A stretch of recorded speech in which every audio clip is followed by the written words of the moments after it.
Pas d'enseigne, pas la peine. C'est une affaire qui tourne depuis 35 ans et qui vient de changer de main. Le maître fondateur est encore là-haut, au dernier étage de l'atelier, mais c'est l'un de ses anciens salariés, jeune luthier déjà bien aguerri, qui vient de prendre sa succession. J'ai travaillé 10 ans dans cet atelier de 2003 à 2013. J'ai toujours eu envie de m'installer, j'ai toujours eu envie d'avoir mon propre atelier. J'ai toujours eu envie de me former, d'être au contact des instruments, des musiciens, puis de continuer de fabriquer, de faire ma propre expérience. Rien de changé, ou presque, en 4 siècles. Les essences de bois, les outils, les colles, naturels. Il faut 150 à 200 heures de travail pour fabriquer un violon.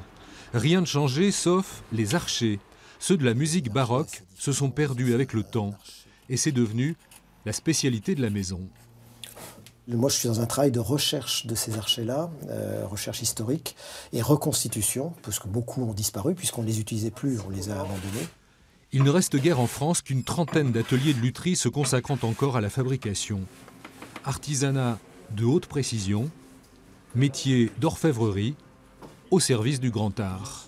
L'objet final est là quand même pour faire de la musique, donc de toute la partie réglage de l'instrument, de sonorité et au contact du musicien, là pour moi est vraiment au service de l'art.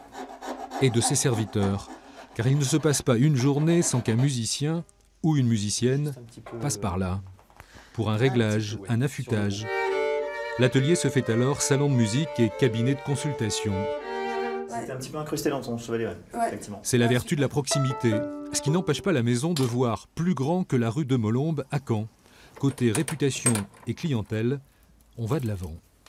C'est une petite mondialisation. D'ailleurs, je participe régulièrement à des salons à l'international, aussi bien en Italie qu'en Chine ou en Angleterre. Donc voilà, c'est effectivement, on essaye d'exporter notre savoir et d'aller rencontrer les musiciens partout où ils se trouvent.